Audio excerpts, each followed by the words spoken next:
Hi, this is Joseph Tan here from goodmonday.com. Let's talk about the simple step to argue well because we do get into conflict situations and we do disagree with one another every now and then. So, if we need to argue, let's learn the simple step to argue well. It is interesting that the Latin word for argue means to make clear. The Latin word for argue is called argure, which means to make clear. But our experience shows that instead of making things clear, most of the time an argument tends to be chaotic, or it could lead to more confusion rather than making things more clear. Well, there are two situations that leads to us having the propensity to want to argue or to make clear our point. Number one is when we believe that we are right about a certain matter. So I am right, you are wrong, so let's argue. Secondly, it is when our reputation is at stake. When our reputation is at stake, well, we want to make clear our name, we want to set the record straight, so we want to argue. So let me share with you when you feel that your right is threatened and your reputation is at stake, what is the simple step to argue well so that you do not end up being more chaotic or causing more confusion, but at the end of the argument, things become clearer. Now, the clarity in presenting your argument comes from distinguishing these two perspectives. One is the perspective of idea, and the other one is the perspective of identity. Your ability to separate out the elements of idea and identity would be able to help you to present a clear argument. Most of the time, the argument become chaotic is when idea and identity is mashed up together and we do not distinguish between the two. Now, what do I mean? Now, let's begin with the concept of identity. The concept of identity says that all human beings are created equal.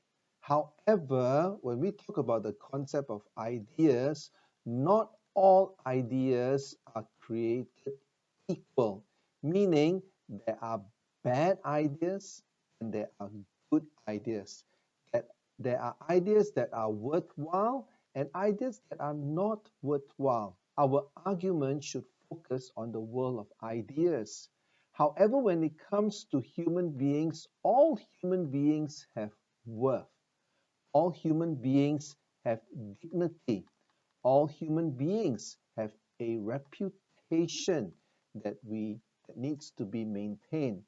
Now, when we do not separate out the concept of ideas and identity, we could make someone feel less worthy or less equal or less respected because we tie his idea to his identity. So, in an argument, our task is to separate the idea from the identity.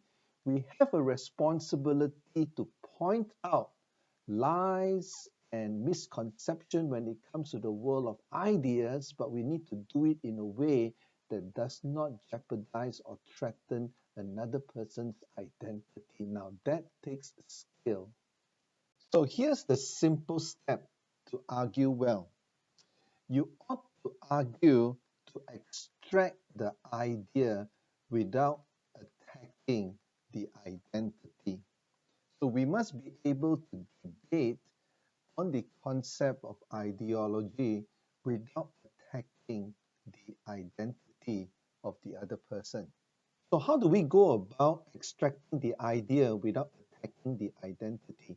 One simple tip is to affirm the intentions of the other party.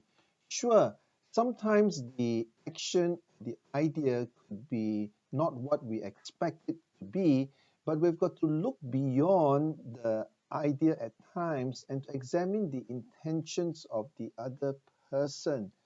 Most of the time, you will find that people have got well placed intentions, but we need to look beyond the actions and to affirm the intentions.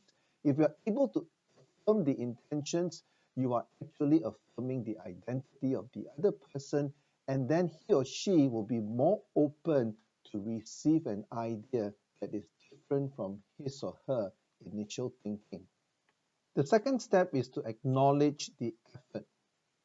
Acknowledge the effort of the other party, because people, besides being want to be affirmed for their intentions, they have also put work into their thinking. So acknowledging their effort, it's also another way of supporting their identity and making it safe for the discussion to happen in an objective way. So acknowledging the effort of the other person is important.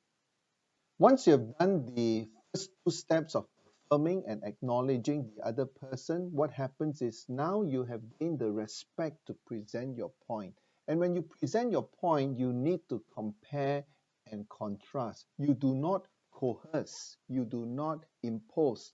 By comparing and contrasting, you are showing the worth of one idea versus another idea, because the best way to overcome a bad idea is by showing a better one.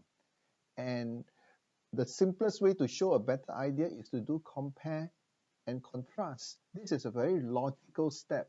But before this logical step can make sense, you need to create that emotional safety net by affirming and acknowledging the other person.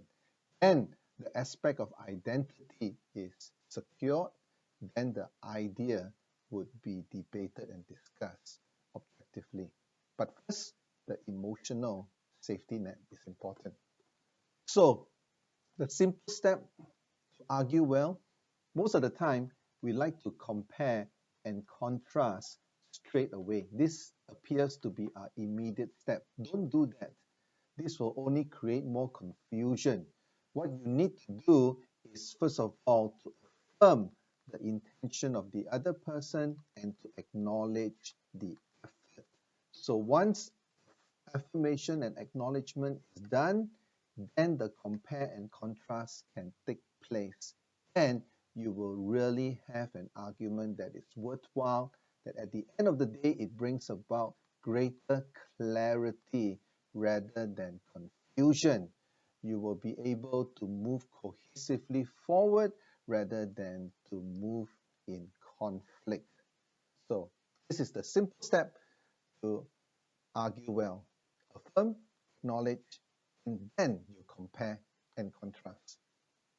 This is Joseph Tan here from goodmonday.com. Thanks for watching. If you're interested in my leadership development programs or my online executive coaching, check out my website, goodmonday.com.